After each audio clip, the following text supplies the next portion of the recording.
If you're watching this video, that means the Spectre Divide is either about to launch as a free-to-play tactical shooter on Steam, or most likely it's already out. This video is going to tell you everything that you need to know right off the bat about Spectre Divide, its duality mechanic, gunplay, and even more to make you competent, competitive, and get the most kills as possible. So let's start with the basics. Spectre Divide is a tactical shooter akin to Counter-Strike or VALORANT, where one team must plant and detonate a bomb, while another team must prevent them from doing it. There's a short buy phase at the beginning of each round where you get to choose your weapons and equipment for the round, but remember that like other tactical shooters, when you die in a given round, you lose everything that you had purchased. But I know that most of you already know that part. What you want to hear about is the duality mechanic, the gunplay, all that stuff, the positioning tips, so let's do that. So let's start with duality, the mechanic that makes Spectre Divide stand out from other tactical shooters like Counter-Strike, VALORANT, Rainbow Six, or others you might have played. If you're just checking out Spectre Divide for the first time, it prominently features what's called a duality mechanic, which allows each player to play and control two characters and bodies per round in this bomb plant offense versus defense tactical shooter. This means that even though Spectre Divide is technically a 3v3 game with multiple bomb sites on each of its maps, it's actually closer to 6v6 thanks to duality. While this may sound like a lot at first, it's actually very simple. At the beginning of each round, both your main character and your Spectre spawn. Hit X to swap back and forth between your body and your Spectre at any given moment. This allows you to play off of yourself, watch multiple angles, multiple bomb sites, and get creative in a number of ways, but let's talk about the basics first. We already detailed quickly swapping between your body and your Spectre by hitting X on your keyboard, but there's multiple ways to move your Spectre and your body to a new position. While controlling whichever character you're currently controlling, hit V to throw what's called a puck.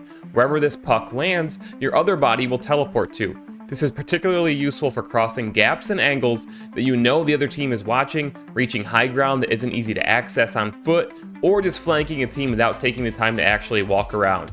Just throw your puck wherever you desire it to be, wait a few seconds, and then hit X to swap to your body and take control of it.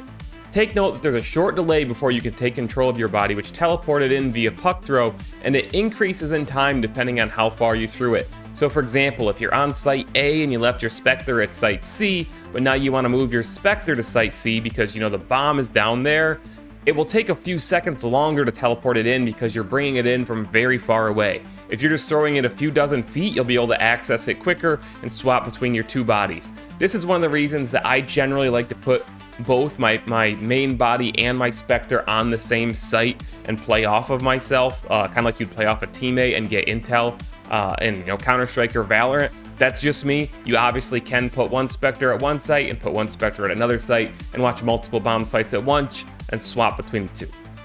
You should also know there are green grids on the ground which act as quick teleport spots. If you throw your puck onto one of these grids, your puck moved character will teleport almost instantly to these spots.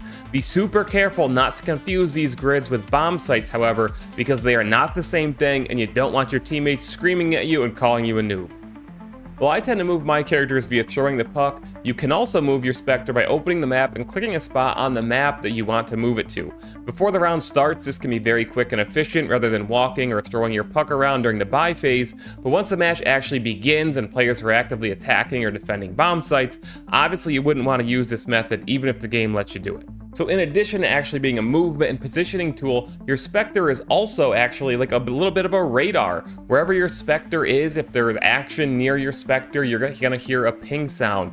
That means that there's either enemy movement or gunfire, shots, audio near your Spectre. This is a cue to actually obviously switch to your Spectre if you're available to and see what's going on. Because there's obviously, if you put that Spectre on a different site, and you're not over on that site, but you hear that ping sound, that means the enemies are on that site, or there's at least gunfire there, so maybe you should go check it out. Those audio pings are important, and you need to pay attention to them, just like you do audio in other tac shooters.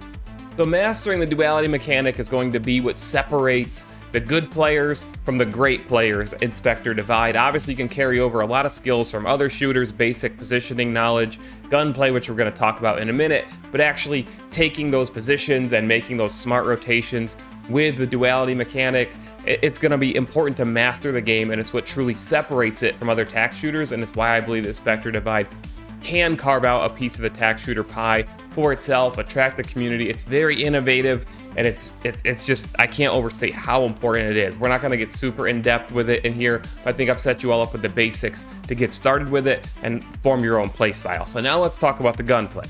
Gunplay in Spectre Divide is actually not like Counter-Strike or Valorant at all, which is ironic since most people look at the game and say, it looks like Valorant. Spectre Divide's gunplay is actually very ADS friendly, and most guns are not effective from the hip like they would be in Counter-Strike or Valorant. Before we dive into the best guns that you should gravitate toward and tips for using them, there's one thing that's important to review here.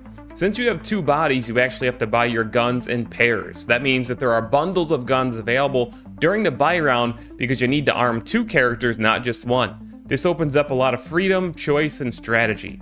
In a normal tac shooter, you already have to decide, do I want to play long, short, which bomb site, which angle? That's all valid here in Spectre Divide, but with gun pairs, you can actually do all the above and play multiple styles each round. You can literally get aggressive and play close with an SMG or shotgun on one character, and then hang back and snipe with another. This allows you to cover yourself with the sniper and take out close targets as well with your close range character. It sounds really simple, and it is, but I actually love this because you get to experience more variety in gameplay each round in Spectre Divide when compared to other tactical shooters, and it doesn't just boil down to everybody either using an M4, an AK, or an AWP or something like that. You see a lot more variety in the gunplay and the styles, and I love that. And speaking of guns, here's your quick guide. These are the guns that I'd recommend gravitating towards, how to use them and maximum effectiveness, how to position with them, so on and so forth. So if you're looking for those one-tap guns, right, the guns that most people from other tac shooters, which I think is going to be the majority of people playing Spectre Divide, is people who've already played Counter-Strike, Valorant, and so on. If you're looking for those one-tap guns, you're going to go for the Reaver, which is basically Spectre Divide's AK-47, and it's one-tap to the head regardless of armor, as well as the Desert Eagle. It's not called the Desert Eagle in the game, but you're instantly going to recognize it. It's a big revolver-looking gun. You can't go wrong. These are the two best one-tap guns. Of course, certain shotguns at the right range can one-tap to the head, but range is a big deal. If you're just looking for the one-tap guns to the head, Reaver, Deagle, can't go wrong. As far as close range stuff, the silenced SMG, the Whisper, it's going to set you back a lot of money, but it is very good. It has a silencer, so obviously you're staying off radars, so that's very good. It's also decent from the hip. And then there's the P90-like gun called the Buzzsaw. I have not seen a lot of people using this. I gravitated towards this a lot because I really like hip fire, whether it's in not even other tactical shooters, but like Apex Legends, other games like that. I really like hip fire, moving and firing. The Buzzsaw is really good. If you're a player that likes to strafe and move and reposition while fighting, go with either the Whisper or the P90, which again called the Buzzsaw. The auto shotgun is very potent. It's not one of my favorites, but it is pretty darn good. Obviously, you're just gonna have to play around cover a lot with it because you gotta pace your shots. Then we get to the other rifles, the other assault rifles. There's a lot of guns in this game, guys. Everybody's really gonna find stuff that they like, but I'd personally recommend the Blackout. It's probably my favorite AR. It's basically like a silenced M4 or a Phantom if you're coming from Valorant. Then there's the Crusader and the Cyclone. These are both really good all-around assault rifles. If you've got one, you can't go wrong. You might want like the Blackout or the Reaver because of that M4 and AK similarity, but they're both very good all-around ARs. I know Shroud compared one to the Galil from CS. Most of the ARs in general, guys, you can't really go wrong with them. They're all pretty good. The burst one is obviously a choice. You're gonna have to pace your shots, and you're gonna be at risk there when you're waiting for your next burst to go off. And then there's the prototype op. This game's AWP or operator, the one-shot body shot anywhere to the body. You hit them with it, they die. It's obviously one of the most expensive weapons in the game. Here's the thing, this requires a huge tip that you absolutely need to know. You 100% cannot quickscope with the prototype op in Spectre Divide. If you're coming from Counter-Strike, you're coming from Call of Duty even, you're coming from Valorant, you cannot quickscope with this. You're never gonna hit your target. I tried it in the firing range after missing a lot of shots in game, and I figured it out. You have to hard scope. You have to watch an angle where you know somebody's gonna be coming, stay scoped in, and then you can either obviously get them when they come around the corner or flick to them, and you are gonna see a visualization change of your crosshair. When you're moving your crosshair, there's no red dot in the center. That means your shot's not gonna hit exactly where you're going. But if you try to quick scope, just like you're familiar with in other games, it's not gonna work. Once you figure that out, it's a very good gun. It's just, in my mind, it's not quite as effective as the op or the AWP in the other tactical shooters you may be aware of, simply because of that. You pay all that money and you can't quick scope with it. Still super fun. You're just not going to be hitting those crazy, you know, montage-worthy shots that people like Mayor Reynolds are known for. Then comes the abilities, or sponsors as they are referred to in Spectre Divide. You know, some people will say this makes it a hero shooter. It's not quite a hero shooter because you're not selecting heroes, you're selecting sponsors. And at default, there's 4 different sponsors or kits with different abilities and equipment available to you, and you cannot change these during the game. This is not like an Overwatch style hero shooter. You pick your kits and your equipment when you in the pre-game lobby, essentially. So how do they work? Basically, you still have to buy your abilities. You don't get them by default. There is a recharging ability, if I recall correctly, but you still have to buy them just like you'd buy utility in a game like Counter-Strike. But your utility is limited by what kit or what sponsor you select. So I'm a simple guy. I like to get kills. You know, you can't go wrong with simple, right? So I personally recommend everybody starting with Pinnacle. This kit class sponsor has a frag grenade, a flash grenade, and a heal, like a stim-like heal in it. It's very basic, it's very easy to understand, and it'll get you used to the game. There's 8 sponsors as of now in the last playtest right before our launch. There's 4 that you will need to unlock over time by playing through experience and so on. And some of this stuff gets quite advanced. There's like a wall that you can throw out that moves. There's obviously smoke grenades that are part of this. There's a Molotov-like grenade. There's some traps as well. But one thing that I want to know, and kudos to Shroud for pointing this out, with Morgan International, who's probably my second favorite sponsor as of now. I still got to play more of them, as we all do. It's going to be a very long-term game with a lot of depth, so I'm excited to learn and play more. Maybe do an advanced tips and tricks video someday. Sub to the channel if you want to see that.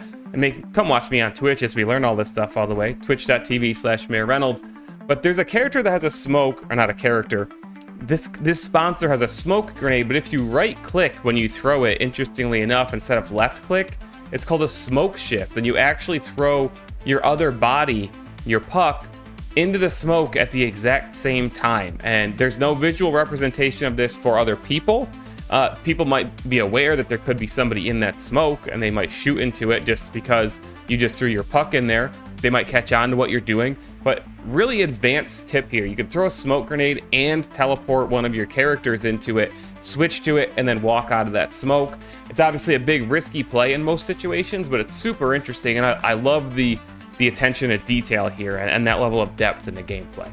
So that's everything to get you started in Spectre Divide and set you up to succeed at launch. I'll be covering the game more, so feel free to leave all your questions in the comments below, join my Twitch chat, or hop into Discord and discuss it with myself and the community.